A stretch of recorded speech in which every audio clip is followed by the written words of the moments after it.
Well, good morning. Good morning, everyone. Mm. Thank you, Ellison, for that meditation. Thank you, John, for your beautiful songs. And just thank you, everyone here this morning. Thank you, Laura, being our Zoom tech. Thank you, Annie, for the space you hold. And just want to thank everybody that's here this morning for your presence, for the consciousness you bring. This morning, I had planned to speak on, last week I said I would be speaking on the energy centers or the energy body, but Spirit had other plans. Lots happened this week, and I just kind of felt to rewrite the talk. Um, so this is my new talk that I want to share. And it's really, I'll share that other talk soon because I really love that subject too. But this talk is really about choosing unity and re-choosing unity. It's something that, we kind of just, it's kind of like letting go. It's something that we often have to re-choose daily, sometimes hourly, right? It's just re-choosing unity and re-choosing to let go. I was driving by one of our local churches, and the marquee out front said in big letters, "What the world needs is a group hug." And I feel like our church body could use a group hug. And so we aren't getting enough hugs, not nearly enough hugs these days. So I hope we can all here today just let our collective experience be, like this warm, safe, loving embrace. Just a place we can rest, we can let go, we can open up and feel safe, and just remember that love is our deepest truth. It always, always is, as Alison beautifully said. So this morning I was thinking, as humans, we all have views. Sometimes we have very different views. Right now in our society, there's a lot of views. And we are tasked with this daily choice, every moment to moment, how we choose to respond when someone has a different view, And I was kind of exploring all the ways that we could respond, we can choose to allow. I love that word, allow. We can choose to allow a different view, and we can choose to maybe even feel curious about it, to want to understand how someone came to that view. Um, we can, perhaps have the urge to want to immediately change that view or, convince that person of another view. Um, and sometimes people decide not to, associate with someone because their view is different. So there's that is a choice too. So there are so many ways we can respond, and some of those ways very likely bring us closer. For instance, if we're curious, if we really want to understand one another's views, that has the potential to bring us closer. And then, of course, conversely, some ways of responding or reacting may divide us. It might hurt us or may create a feeling of pain. So I want to examine the possibility of choosing unity and re-choosing unity. I have an album called Return to Love, and I chose that name for that album because it's something we just have to do again and again, returning to love, returning to peace, returning to that choice for unity. And in particular, when something happens that feels like it divides us. Our spiritual center here is named Unity at the Lake. I love that name, Unity at the Lake. Just saying our name, Unity at the Lake, is a powerful affirmation. It affirms that we intend unity, that we're working towards feeling united, towards being in harmony, and we choose to have peace, and we choose to have goodwill among us and between us. And there is so much strength and power in unity, so much strength and power in unity. That phrase you've heard probably so many times, united we stand, divided we fall, that dates back 2,600 years. It was attributed to Aesop. Remember Aesop's fables, the Greek storyteller. And then, of course, Jesus, 600 years after Aesop, he offered a very similar teaching, powerful teaching on unity. We read in Mark chapter 3, verse 25, if a house be divided against itself, that house cannot stand. A house divided against itself cannot stand. And as humanity, it's like we're in this we're like a gigantic family that's living in a gigantic house, with all our relations. Wherever there's unity, we thrive, right? Especially in hard times.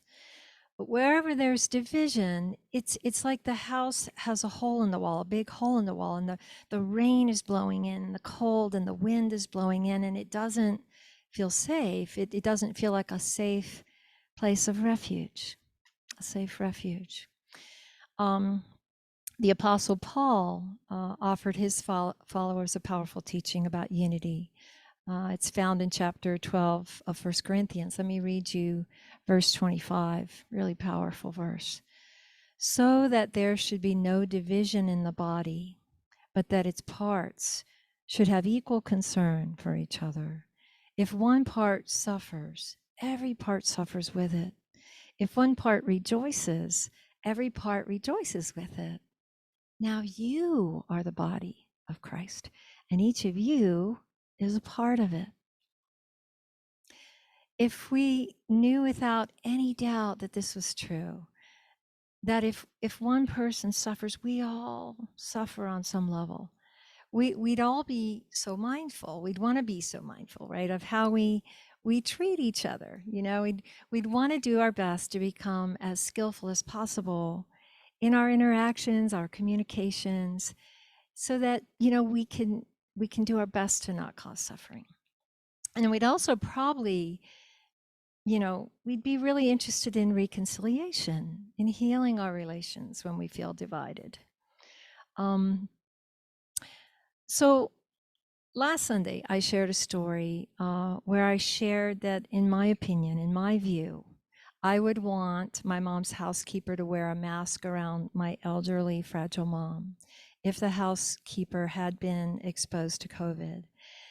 And there were a few folks who felt, they had some things come up. It was kind of a hot button issue that, was triggering by my story, perhaps because they have a different view. And so what I want to say, I think it's so important to say, is that whatever I share in my talk, it is my view. All I have is my view. And I'm looking out through this mind, this body, this consciousness, and offering the best wisdom I can with a pure intention to be supportive. I want to be supportive, and I want to offer insight, and I want to uplift, I want to inspire. So I do my best as your minister to share the deepest wisdom I can, and, from the consciousness I am, from the heart and the mind I am. But I always leave it to you to take whatever resonates with you and leave whatever doesn't.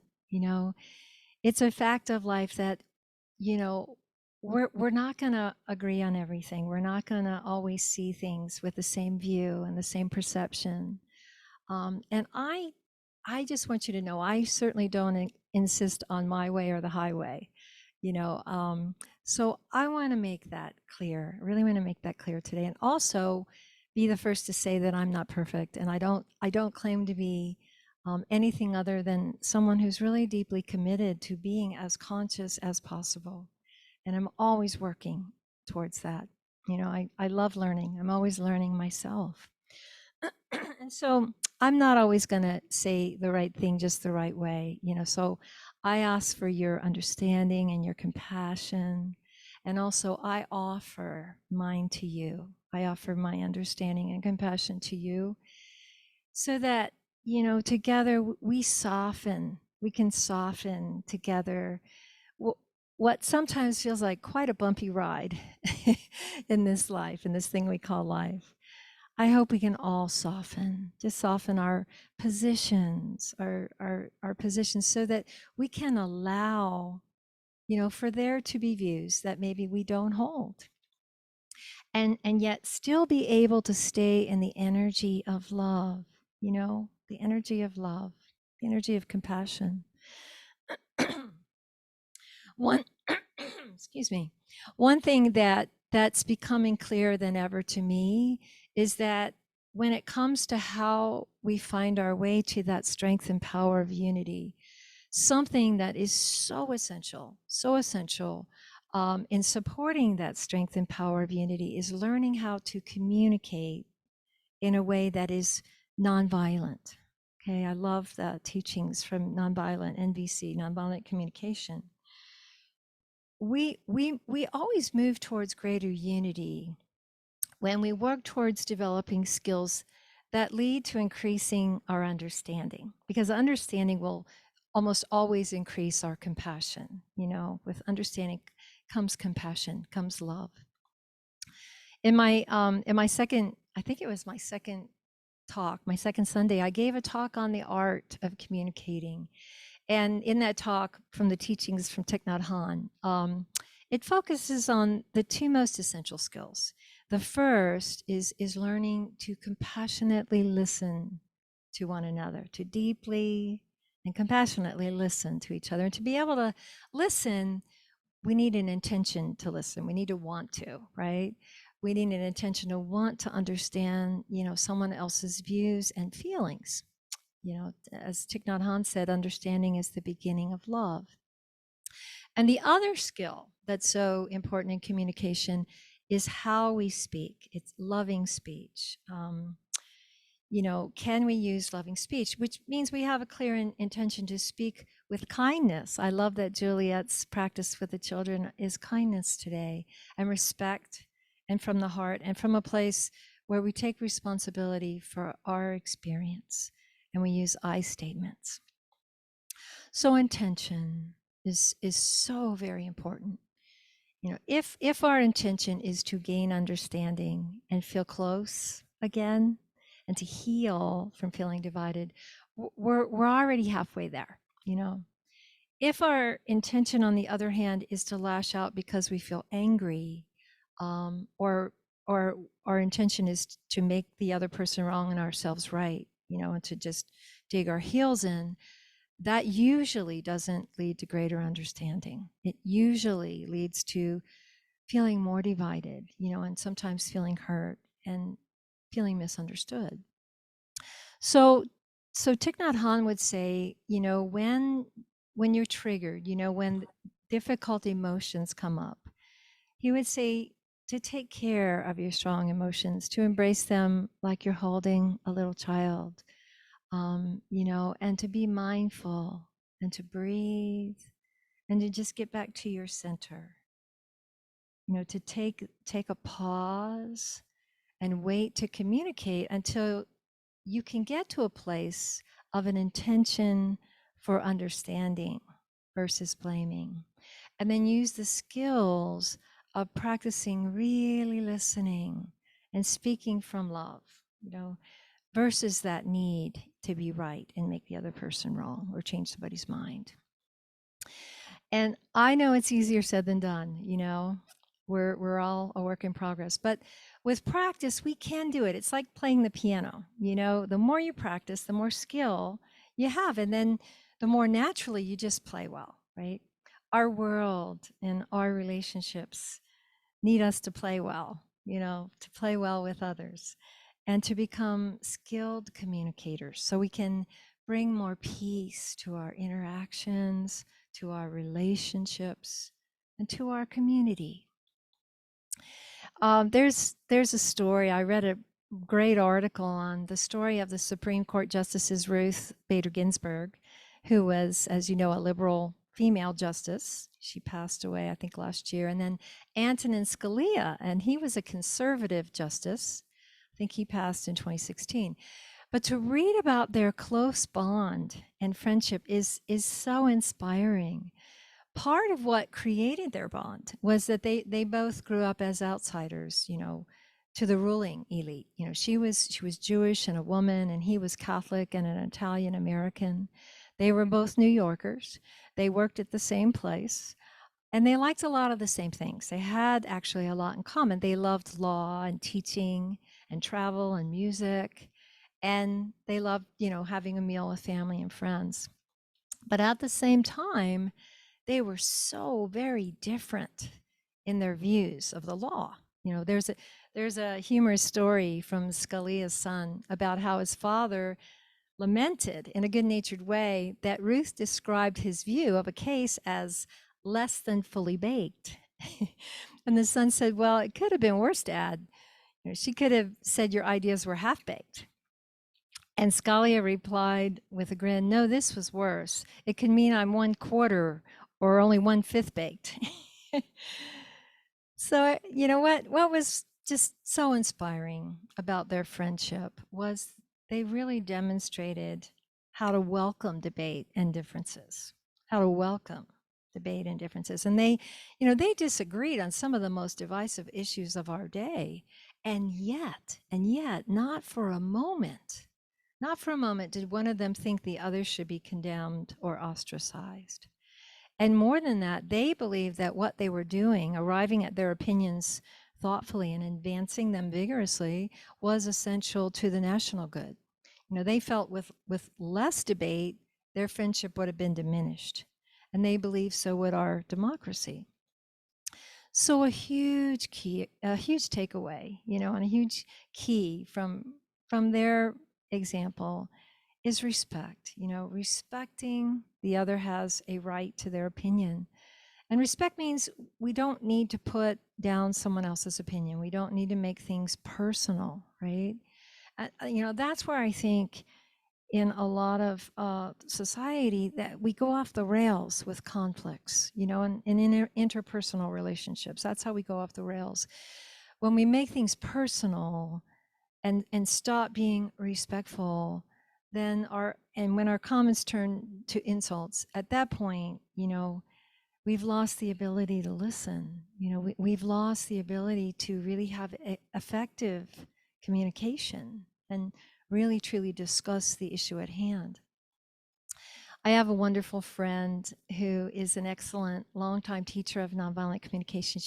We're bringing her here. I think John is booking her. So her name's Donna Kramer, and I really, she has so much to share. But from what I've learned in nonviolent communication, there's 4 ways that we can choose to hear a message. That deep listening, that the nonviolent communication kind of adds to that in the way that we hear. Listening is part of how we hear things. So the first way that we can hear something is that we hear it this way, that what's happening is definitely your fault, and my mind is busy telling me that you are the problem, or your view is the problem. The second way is the way I hear it, whatever's happening is definitely my fault, and my mind is busy telling me I am the problem, right? That self-judgment and blame. Then there's a third way. I hear the message and I pause to take a moment to gauge what emotional reaction I'm experiencing. And then I connect my feelings to the met or unmet need within me. I get in touch with, what did I need? And was that met or was that not met? And how does that feel? So the key is really, in this third way of hearing, it's to pause and it's to self-reflect. Take time for self-reflection and become mindful of that inner emotional reaction. What am I feeling? Why do I feel this way? Is there something I was needing that I didn't get? For instance, we might notice, there's something someone said, okay, I feel bothered by it. And then I reflect, why do I feel bothered? What's the feeling? What am I feeling? Maybe what someone said felt like an insult to me, and what I'm feeling is disrespected, right? So what was my need? My need was that I feel treated with respect, okay? With that self-reflection, we begin to understand ourselves better, And it brings in consciousness. It brings in consciousness to the emotional experience. And we get to, oh, I see. Okay, I heard something, said that feels like an insult, and I feel disrespected. And my need was to feel that communication is respectful. So I get this clarity, I get this insight. Insight.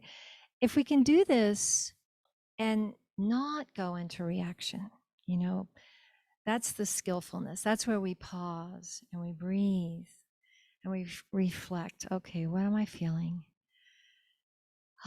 It takes the communication out of reactivity and out of defensiveness. Okay.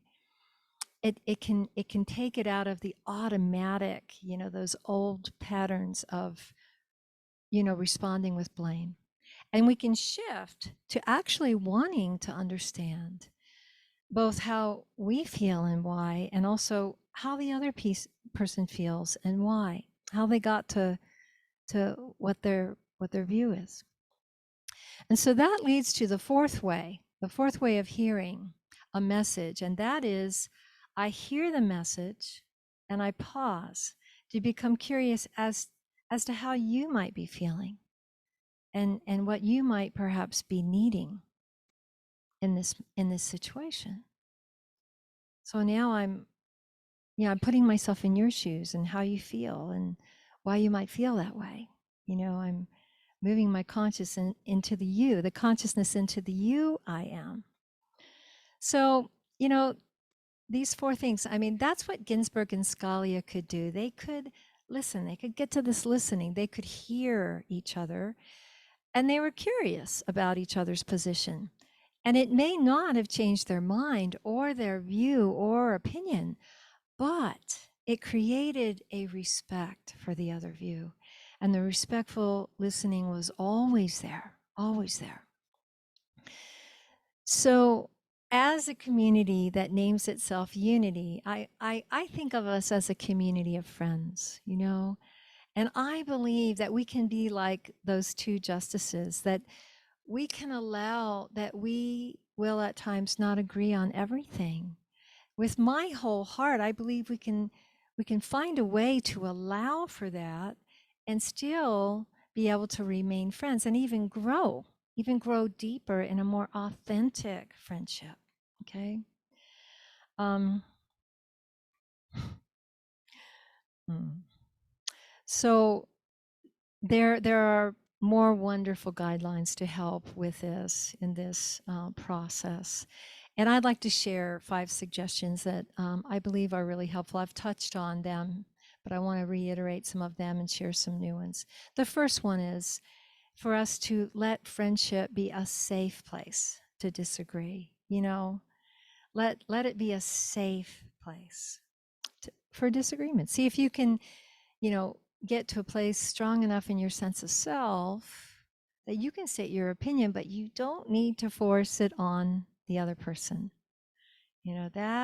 That's a beautiful place to be, a tolerant, open-minded, centered place to be. Where somebody, I'm not so attached to somebody has to believe the way I do, and I have to convince them, right?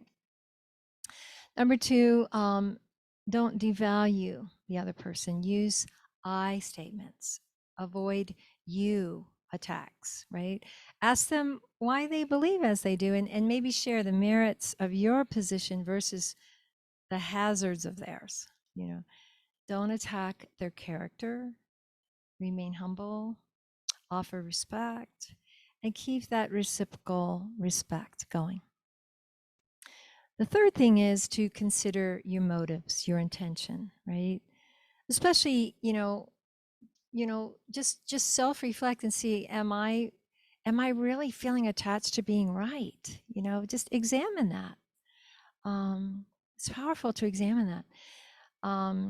If you just want to be right, it's hard to have a friendship. It's a better motive is try to understand one another. Let that be the intention. The last thing, really establish that your friendship is more important than the disagreement. The friendship, the relationship, the love, the connecting and growing in that relationship is more important than the opinions. Um, I use my mom and I use her as as a source for a story because we're really close, and I've grown so much from her. I'd have to say she's one of my greatest teachers for sure. But we sometimes have completely polar opposite views and opinions on certain things. We do. And we always have. And, we have been great teachers for one another, and it hasn't always been easy. In our earlier years, we could sometimes be quite unskillful, right, in our communication.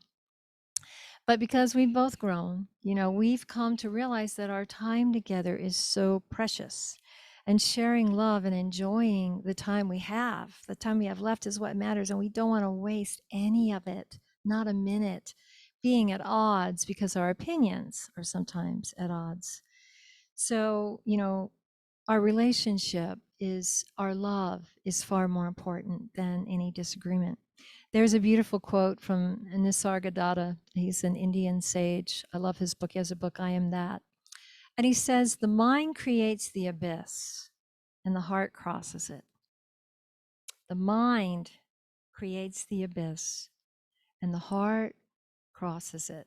You know, if we're feeling divided, if we're feeling separate from someone in our lives, the mind will sometimes tell stories that just keep on justifying that separation. But the heart, it always wants healing. It always wants peace. It always wants to let go, like the leaves falling from the trees.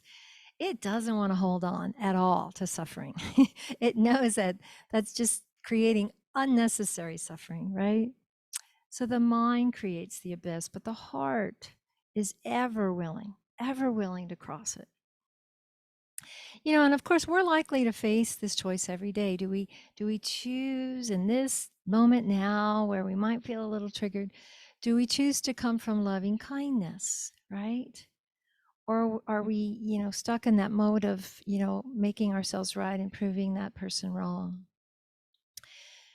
Will we live in a house divided, or will we find a way to feel united and connected, allowing our different views without letting that separate our hearts? The consciousness that is love in us knows there's a better way when the mind wants to stay separate. So before I close, I want to share a story, a beautiful poem that kind of goes with the story from Thich Nhat Hanh. Thich Nhat Hanh is someone who's taught so much about being peace, about choosing unity. So I was in a retreat with Thai, that's the short name for Thich Nhat Hanh, years ago, and he shared this story.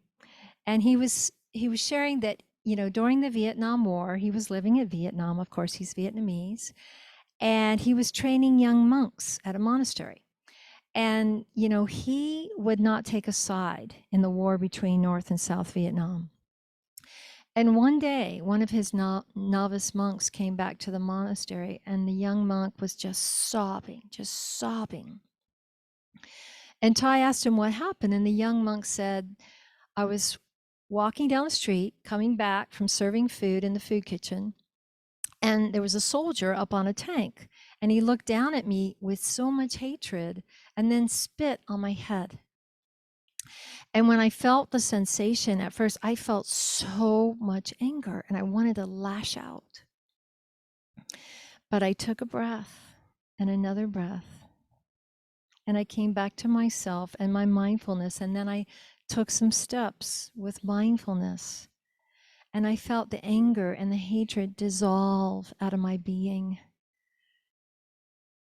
And then the tears came, and they were just sadness. They were just a deep sadness that someone would be so full of hate and not understand my heart and my longing for loving kindness between us. And so then Thai just embraced and comforted this young monk and told him that actually love had been victorious and that the love in his heart had prevailed and that now it was eternal. This story just always gets me. So I want to share this poem that was from that same time in Ty's life, and I think inspired in part by that story. Promise me this day, promise me now while the sun is overhead, exactly at the zenith, promise me. Even as they strike you down with a mountain of hatred and violence, even as they step on you and crush you like a worm, even as they dismember and disembowel you, remember, brother, remember, man is not our enemy. The only thing worthy of you is compassion, invincible, limitless, unconditional. Hatred will never let you face the beast in man. One day when you face this beast alone, with your courage intact, with your eyes kind and untroubled, even as no one sees them, out of your smile will bloom a flower. And those who love you will behold you across the 10,000 worlds of birth and dying.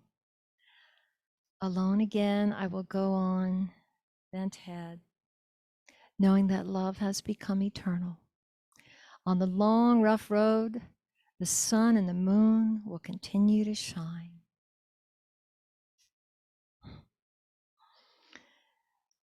The only thing worthy of us is compassion for ourselves, for each other, for this whole human experience and condition.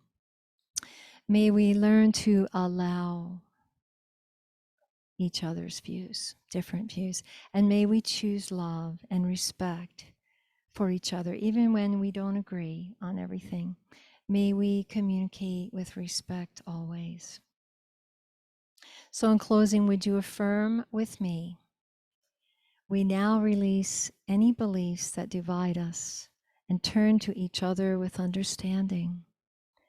Wisdom reveals the path to healing for our communities. There is enough love and enough peace for us to live together as one. We hold this vision of healing and harmony for ourselves, our community, and our world. And so it is. Thank you, Spirit. Amen. Thank you, Kathy. I'll let you end the recording. Okay.